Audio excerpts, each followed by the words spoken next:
Nagpanalangin ako na sana hindi sila magtagal dito. Sana hindi niya ako makita rito. Bakit ba sa dami ng mga nakakulong dito pa talaga ako napunta kina Mama Lu? Anak pala nitong ex-boyfriend kong si Darwin. Ang liit naman ng mundo dahil ina pala ni Darwin ang kasama ko ngayon. Nung kami pa kasi ni Darwin, ang alam ko nasa malayo ang ina nito. Sabi niya kasi sa akin noon kapag nag-propose siya sa akin ng kasal at kapag sinagot ko siya, sabi niya ipakikilala niya ako sa ina niya.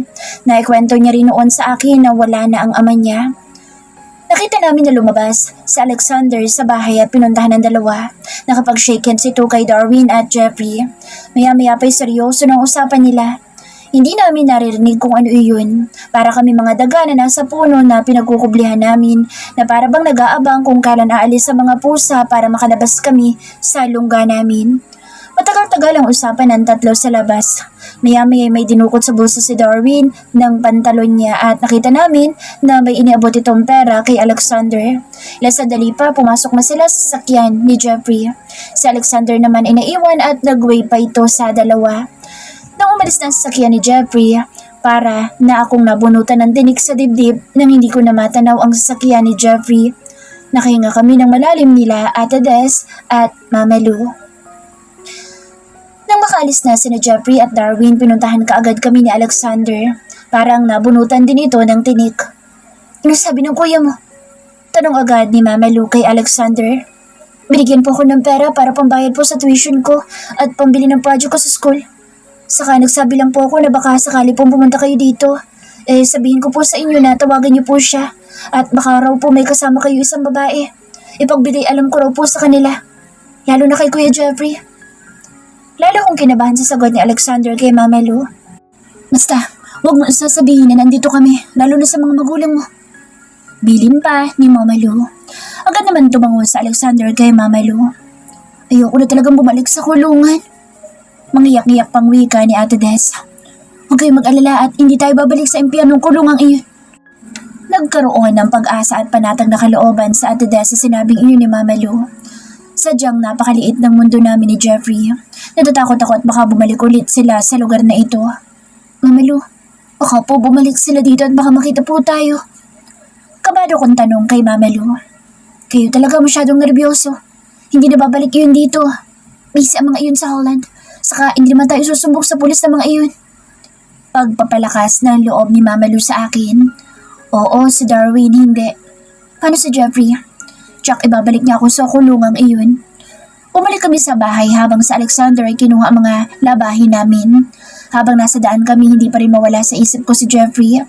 Paano kapag nalaman niya na nandito ako? Paano kung pabalikin niya ako sa kulungang iyon? Maraming paano ang pumapasok sa isip ko ngayon. Nang makarating sa bahay, agad ako nagtungo sa aking silid at kinuha ang damit na nasa aking supot para pagbihisan ko. Pagkatapos ko magbihis, naupo ako sa papag at malungkot na hinimas ang aking tiyan. Baby, nakita ko ang daddy mo kanina. Patawarin mo sana ng mommy kung hindi ko ipaalam sa kanya na nandyan ka sa tiyan ko. Galit pa kasi ang daddy mo sa akin kaya ako muna bahala sa'yo ha. Basta kumapit ka lang kay mommy. Hindi ko na malaya na pumapatak na palang aking mga luha. Namimiss ko si Jeffrey. Gusto kong tumakbo kanina para yakapin siya subalit hindi ko magawa iyon dahil sa takot na baka ano ang magagawa niya sa akin. Ilang saglit pa pumasok si Mama Lu. Oh iya, bakit ka umiiyak? Lumapit ito sa akin at naupo sa tabi ko. Mama Lu, may sasabihin sana ako sa'yo. Sabi ko sabay punas ko ng luha sa aking mga mata. Ano yun, iya? Mama Lu, si Jeffrey po.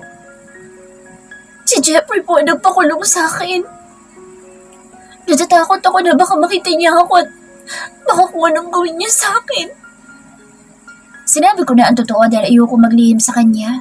Batid kong nagulat ito sa sinabi ko. Pero bakit? Mabait na bata naman iyo si Jeffrey. Nagtataka niyang tanong na halos hindi makapaniwala. Asawa ko si Jeffrey, Mama Lu. Pinukulong niya ako dahil akala niya tinulak ko sa hagdan ng lola niya. Hindi ko naman tinulak ang lola niya. Nahulog ang lola niya dahil sa daga na pinakawalan ko. Naiiyak na ako habang sinasabi ko yun kay Mama Lu. Hinimas ni Mama Lu ang aking likod. Tana, hindi ka naman siguro sasaktan ng asawa mo, lalo na kapag nalaman niyang buntis ka. Mabilis akong umiling-iling kay Mama Lu. Hindi niyo pa po lubos na kilalang asawa ko. Pilit lang ako pinakasal sa kanya ng mga magulang ko.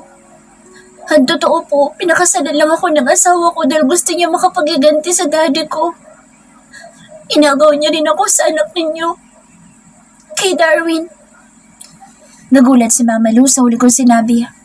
Ano? Paano nangyari yun? Sinalaysay ko ang buong pangyayari kay Mama Lu mula sa simula at kung paano naging kami ni Darwin, kung paano akong naagaw ni Jeffrey, pati ang pag-propose ng anak niya sa akin at pati na rin ang pagtutok ng sniper Jeffrey kay Darwin na hindi nito alam, pati ang pagpapabagsak ni Jeffrey sa kumpanya ng daddy at ang paghihiganti nito sa ama ko. Detalyado ko iyong sinabi lahat kay Mama Lu. Hindi naman makapaniwala si Mama Lu sa narinig mula sa akin dahil hindi niya lubos akalain na may ganoong angking ugali ang asawa ko. Pati ang pagpapakulong nito sa akin sa isang bahay sa loob ng 5 buwan. Inalo-alo niya ako at niyakap. Malalampasan mo lahat ng ito, Krisa. Pangako, walang makakaalam na kasama ka namin. Itatago kita sa asawa mo. Pero hindi ko may papangako kung hanggang kailan kita may tatago kay Jeffrey. Kahit anuman katagal ng pagtatago mo sa kanya, kung makialam na ang tadhana na muli mag-cross ang landas ninyo, wala na tayo magagawa, kundi harapin ang kinabukasan. Nakahanap ako ng karamay, ng ina at sandalan kay Mama Lu. Higit sa lahat, nakahanap ako ng kakampi. Salamat, Mama Lu. Salamat at nakita ko kayo. Kung hindi ako sumama sa inyo na tumakas, hindi ko alam kung paano na ako ngayon. At kung ano na nangyari sa akin sa kulungan. Walang anuman iyon, Iya. Bukas na bukas, kailangan pumunta tayo sa klinik. Simula ngayon, hindi ka na si Krisa Bright, kundi ikaw na, si Alea Villaga. At anak kita. Huwag kang mag-alala kapag nalaman ni Darwin na nandito ako. Ako na ang bahalang makiusap sa kanya at alam ko na hindi ka ipahahamak ng anak ko kapag nalaman niya na nandito ka sa pangangalaga ko. Ako na bahala, Iya.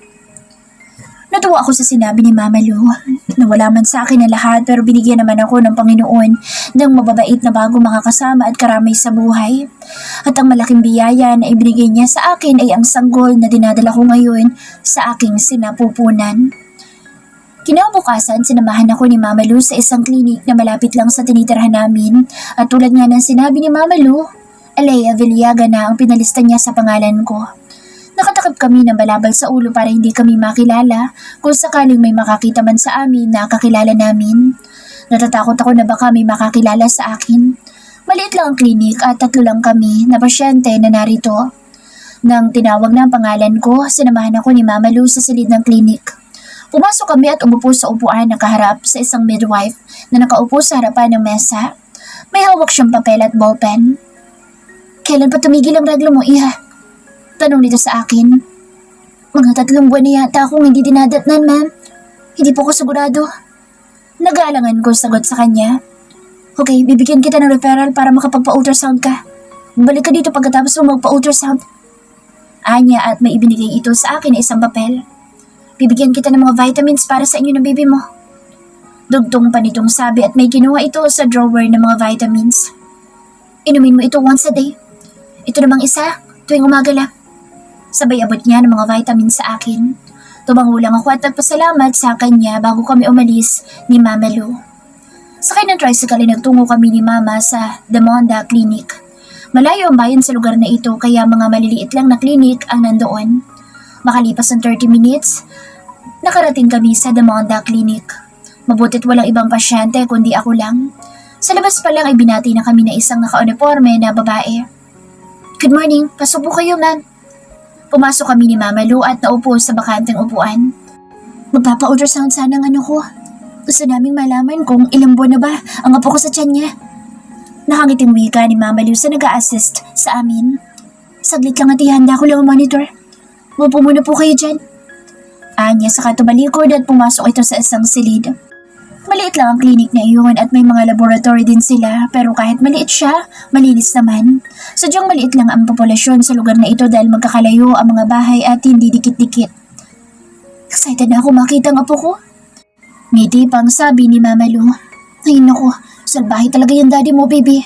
Dahil kung hindi lang niya inagaw ang mami mo kay Darwin, edi sana itunay na apo na kita. Hindi balit, Ituturing naman kitang tunay na apo tulad ng pagturing ko na anak sa mami mo. Nakangiting sabi ni Mama Lu, sabay haplos dito ng aking tiyan. Maya-maya pa'y tinawag na kami ng babae. Mrs., halina po kayo rito. Tumayo kami ni Mama Lu sa upuan namin at pumasok sa silid. Merong monitor doon at maliit na higaan. Ano nga pala pangalan mo? Tanong ng doktor nang umupo ako sa maliit na higaan. Alea Viliaga po. Tapid kong sagot. Sige, mahiga ka na. Utos dito sa akin. Kumiga ako at si Mama naman ay naupo sa bakanteng upuan na nandoon. Ilang taon ka na, Mrs.?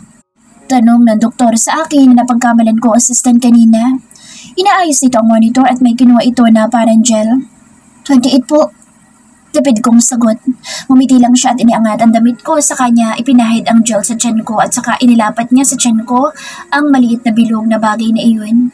Malamig iyon sa pakiramdam habang iniikot niya sa tiyan ko. Ang bagay na iyon ay nakatingin siya sa monitor. Malusog naman ang baby. Saka hindi pa natin malalaman kung anong kasarian ng anak mo. Sabi niya habang pinapaikot niya ang bagay na iyon sa tiyan ko. Nakafocus lang ang mata niya sa monitor. Siguro yun na ang anak ko. Yung maliit na tuldok na iyon sa monitor. Nalulungkot ako habang nakatingin sa monitor.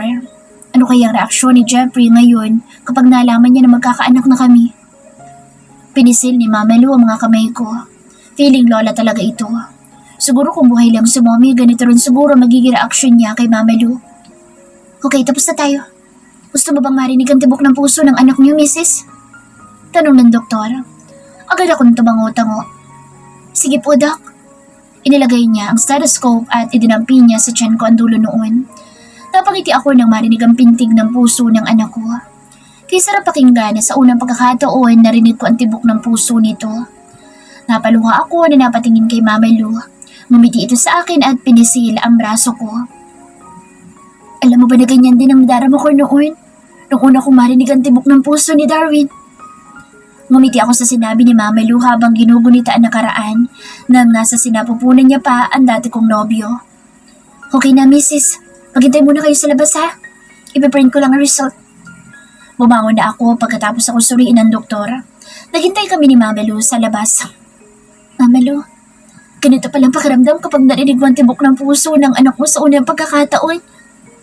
Natutuwa ko sabi kay Mama Lu. Halong tuwa, pangamba at pananabik ang nararamdaman ko ngayon. Oo, Iha. Nung pinanganak ko nga sa Darwin, sobrang saya namin ng ama niya. Napasimangot ako sa huling sinabi ni Mama Lu. Palibhasa kasi galit sa akin ang ama ng anak ko. Nagawa pa nito ipakulong ako. Mas masaya siguro kung kasama ko ang ama ng anak ko pero syempre hanggang pangarap na lang ako. Napansin naman ni Mama Lu ang pananahimik ko. Ayos ka lang ba, Iha? Pasensya ka na kung minasabi ako na hindi mo nagustuhan, ha? Wala po yan, Mama Lu. Naisip ko lang kasi na masaya siguro sa pakiramdam kung kasama ko ang ama ng anak ko. Pero hindi bale. Ang mahalaga, nandyan po kayo para sa amin ng anak ko. Malawak nang umiti si Mama Lu sa sinabi ko. Hindi nagtagal, lumabas na ang doktor at may dala na itong mahabang envelope at isang papel. Umupo ito sa table niya. Ito na ang result ng ultrasound mo, Mrs. Inabot ng doktor sa akin ang result. 12 weeks and 5 days na po kayong buntis. Kaya kailangan may iba yung pag-iingat ang pagkilos mo para iwas miscarriage. Sabi pa ng doktor sa akin. Huwag po kayo mag-alala. Ako na po bahala sa anak ko. Doc, doktor rin ako dati. Pagmamalaki naman nasabat ni Mama Lu. Ngumiti lang din ang doktora nag-ultrasound sa akin. Nagpasalamat ako sa doktor. Bumalik agad kami ni Mama Lu sa center na pinanggalingan namin. Pagdating namin doon, agad naman binasa ng OB ko ang result ng ultrasound. Okay naman daw ang baby ko. Malusog naman daw ito. Inumin ko lang daw ang mga vitamins na ibinigay niya sa akin. Pagkatapos basahin ang result, umuwi na kami ni Mama Lu sa bahay. Sakto naman pagdating namin tapos na magluto ng pananghalian si Ate Des. Agad namang inihanda ni ate ang pagkain at kumain na kaming tatlo. After 4 months, gumagawa ako ng garlands nangyari sa bulaklak. Iyon na ang gawain ko simula na dumating kami sa lugar na ito ni Mama Lu. Idinideliver iyon ni Alexander sa bayan at may binabagsakan naman kami roon. Yun nga lang, si Alexander lang ang pwedeng pumunta sa bayan dahil hindi kami pwedeng lumantad sa maraming tao at baka may makakilala sa amin. Baka mamaya lumabas sa mukha namin sa telebisyon o sa dyaryo dahil Dahil tiyak wanted pa rin kaming tatlo, kaya nga sa center na lang ako manganganak. 7 months na ang tiyan ko at malakas nang gumalaw ang baby nila sa tiyan ko. Sina Mama Lu naman at Ate Des pumipitas ng mga bulaklak at ako ang tagagawa ng garlands. Tuwing papasok sa Alexander sa school, dinadaanan niya ang mga gawa ko at kapag pauwi na siya, dumadaan siya dito para ibigay sa akin ang pinagbentahan. Kahit paano may naitatabi na akong pera para sa aking panganganak.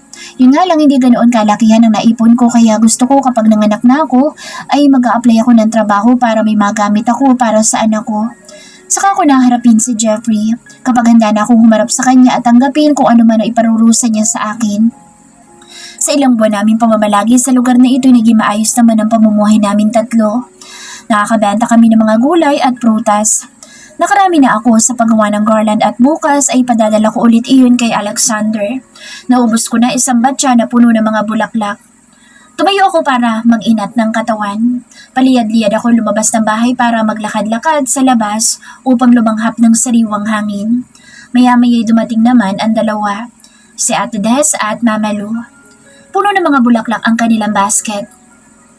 Alea, marami ka din namang gagawing garland ngayon dahil marami-rami ang napitas namin ngayon ng mga bulaklak. Si Ate Des, saka inilapag sa lamesa ang basket na nandoon sa labas. Kaya nga, Alea. Nakangiti naman tugon ni Mama Lu, sabay labag din ang basket na dala niya sa lamesa. Umupo ito sa upuan na yari din sa kawayan. Salamat po. Chuck, may pambili na ako ng damit ni baby. Sabi ko sabay haplos ko sa akin tiyan. Gusto mo ba magpa-ultrasound? May pera naman ako na itabi dyan. Gamitin mo para malaman natin kung anong gender ng baby mo. Excited na wika ni Mama Lu. Huwag na po muna, Mama Lu. Gusto ko surprise ang gender ng anak ko. Saka itabi niyo na lang po ang pera ninyo para may magamit kayo sa personal na pangangailangan ninyo. Nakangiti kong tangi kay Mama Lu. Ano ka ba? Wala naman akong gustong bilhin. Ani Mama Lu, sabay hubad ng kwantas dito sa kamay. Di ba magpapacheck up ka bukas, Alea? Tanong naman ni Ate Des. Oo nga po pala. Bukas ang balik ko sa center. Mabuti na lahat pinaalala mo sa akin, Ate Des. Sabay upo ko sa upuan at sinuri ko ang mga bulaklak na pinitas nila. Ikaw talagang bata ka? Kaya bata-bata mo pa'y makakalimutan ka na. Natatawang sabi ni Mama Lu sa akin. Mama Lu, Ate Des, natatakot po ako. Lambing kong wika sa kanila. Saan ka natatakot? Sabay na tanong ng dalawa. Natatakot po ako kapag nanganak na ako. Paano kung hindi ko makaya ng manganak? Basta, samahan niyo po ako kapag nanganak na ako, ha? Pareho nila akong hinawakan sa kamay. Napagitnaan nila ako. Niyakap nila akong dalawa. Itong batang to, syempre sasamahan ka namin. Pero mas mabuti siguro sabayan ka ng mga anak. At least kung may emergency man, sa ospital ka na. Sostyo naman ni Mama Lu. Paano kung may makakilala sa akin doon? Ayoko nang makulong, Mama. Lalo na't magkakaroon ako ng anak. Kumalas ako ng yakap sa kanila. Hindi maiwasan na hindi ako kabahan sa maaaring mangyari. Wala naman siguro makakakilala sa atin. Bukas, subukan natin na mag-inquire sa bayan para doon ka ng mga anak. Ani Mama Lu. Tama si Mama Lu, Wala kasiguraduhan kapag sa center ka lang mga anak. Hindi naman natin alam kung normal ba ang panganganak mo. Lalo na at panganay ang panganganak mo. Baka mahirapan ka. Nag-aalalang tugon naman ni Mama Lu. Mahirap talaga kapag panganay ang panganganak mo. Kaya nga may kasabihan na kapag nanganak ka na, nasa kabilang hukay na ang paa mo.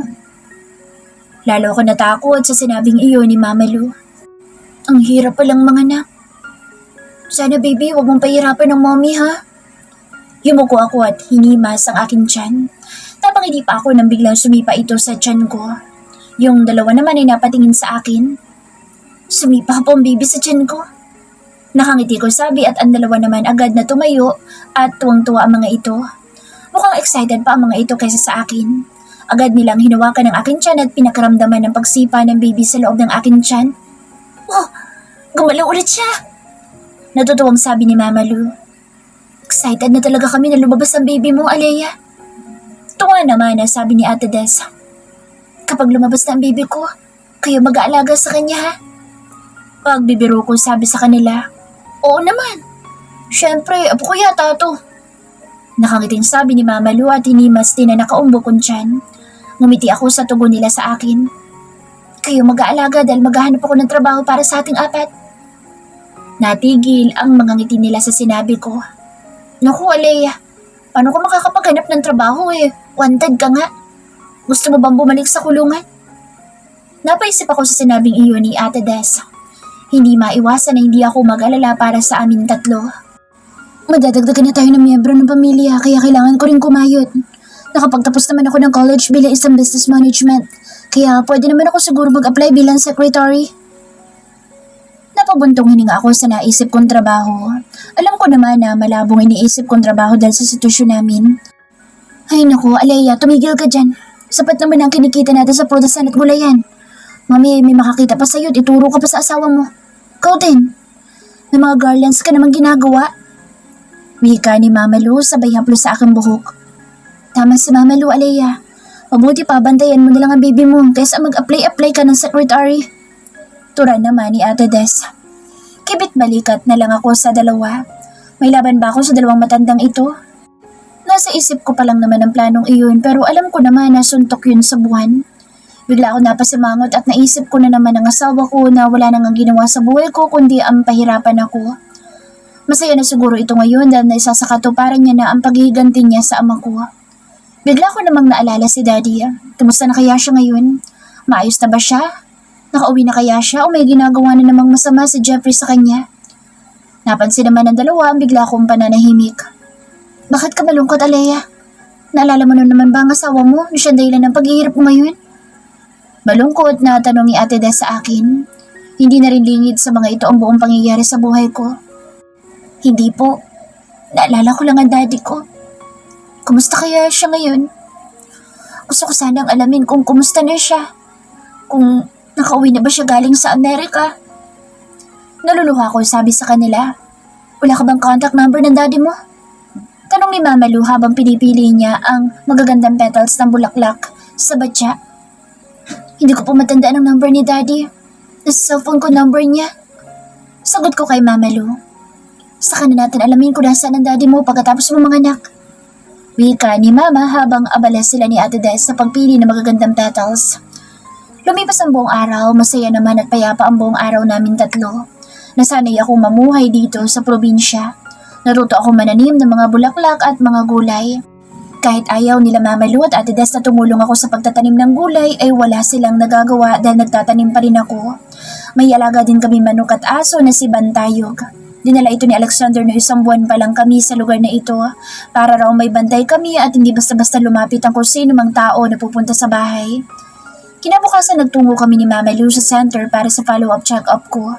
Habang nasa biyahe kami, natanaw namin ang isang babae na nakaupo sa gilid ng kalsada. Para naglayas ito dahil may bitbit itong traveling bag at mukhang malayo ang pinanggalingan nito. May karga-karga itong bata na parang 4 na buwan pa lang. Nakita ko ang pagpunas ng mga luha nito sa kanyang mata. Nasa loob kami ng tricycle ni Mama Lu noong nalampasan namin ang babae na parang may kirot akong nararamdaman sa puso ko. Parang nakikita ko ang sarili ko sa kanya. Nahabag ako sa mag-inang iyon. Paano kaya kung hindi ko nakilala si Mama Lu? Siguradong tulad na rin ako ng babaeng iyon. Walang mapupuntahan at baka nanatili na lang sa kulungan. Ayoko rin lumapit sa pinsan ko na si Liam dahil nahihiya ako. Wala akong mukhang iharap sa pamilya ko. Nasa ganun ang pag-iisip nang biglang pinahinto ni Mama Lu ang tricycle. Ama driver, huminto muna tayo. Huminto naman ang driver sa gilid ng kalsada. Umalik tayo sa babaeng yun. Utos pa ni Mama Lu sa driver. Pumalik naman ang driver at huminto sa tapat ng babae na kalong-kalong ang anak nito. Bumababa si Mama Lu sa tricycle. Nagtataka ang babae nang nilapitan nito ni Mama Lu. Iha, saan ka ba pupunta? Bakit nandito kayo mag-ina sa kalsada? Abay, delikado dito. Tura ni Mama Lu sa babae. Nakita ko na nagpunas pa ito ng mga luha sa kanyang mga mata. Pinalayas po kasi ako ng tita ko. Dito po ako minaman ng sakyan na sinakyan ko. Wala na po kasi akong pera. Umiiyak na wika ng babae kay Mama Lu. Sus, Ginoo, kawawa naman kayo mag-ina. Yan liit-liit pa niyang anak mo. Nahabag na sabi ni Mama Lu sa babae. Wala na po kasi akong mapupuntahan. Sabay punas ulit ito ng mga luha habang ang sanggol na hawak niya mahimbing na natutulog. Halika, sumakay ka na sa tricycle at tuon ka na lang muna sa bahay. Alok ni Mama Lu sa babae. Napakamatalungin niya talaga. Ayos lang po ba na dun muna kami ng anak ko? Baka po makaabala po kami mag-ina sa inyo. Pero kailangan na kailangan ko talaga ng matutuluyan. Kahit pansamantala lang. Okay lang sana kung mag-isa ako. Kaya ko sa sarili ko, subalit may anak po kasi ako. Iyak nitong sabi kay Mama Lu.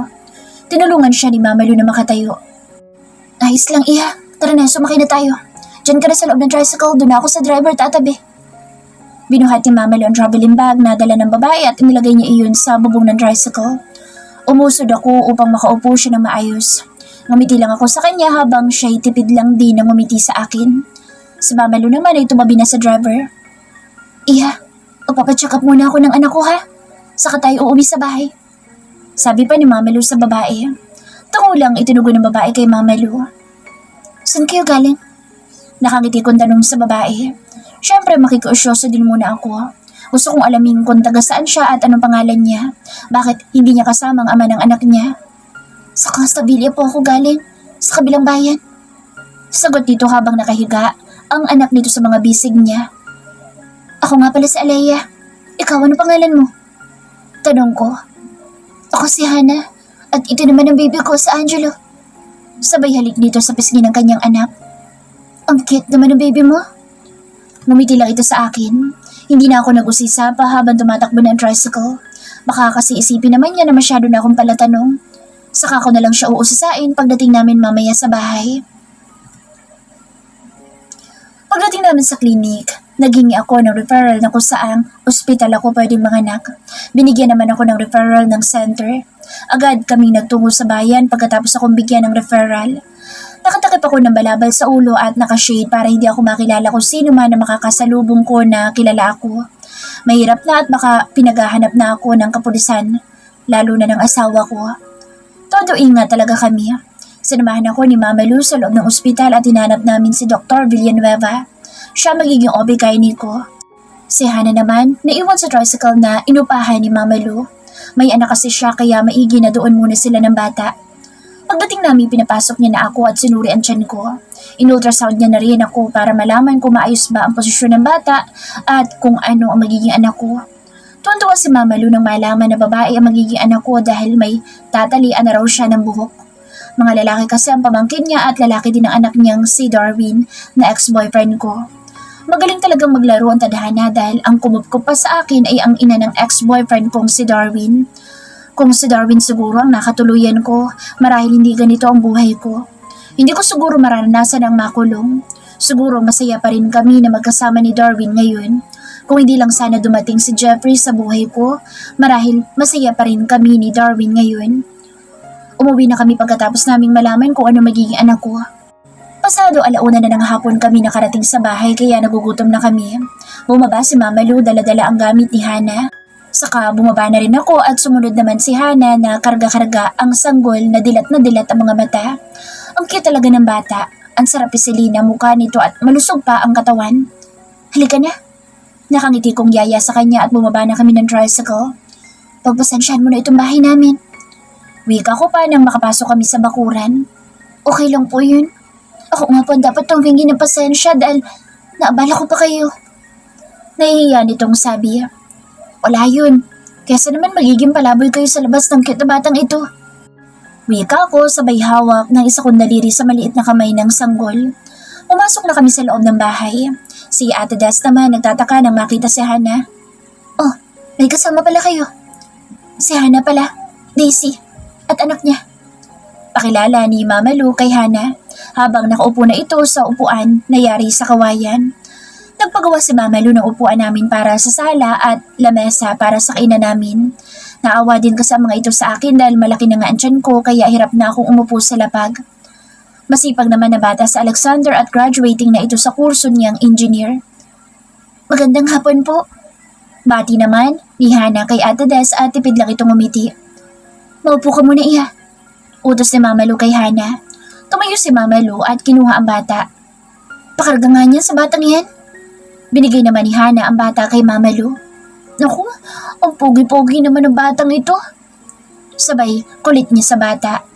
Tumawa naman ang bata kay Mama Lu na parang naintindihan nito ang sinabi ni Mama sa kanya. Ay, Kakagigil naman ng batang to. Naalala ko dati, ganito si Darwin nung bata pa siya. Konting kulit lang, tatawa na. Saka hindi iyakin ang anak ko nung bata pa. Kwento pa ni Mama Lu sa amin. Hindi rin po iyakin ng batang yan. Sa katunayan nga po, wala akong problema sa kanya. Nakangiti namang wika sa amin ni Hana. Habang nag-uusap sila Mama Lu, kumuha naman ako ng tubig para ibigay sa kanya. Uminom ka muna. Sabay abot ko ng tubig sa kanya. Salamat. Kinuha niya ang tubig sa kamay ko at ininom. Saglit lang at maghahain na ako ng makakain ninyo. Wika naman ni Ate Des at nagtungo na ito sa kusina.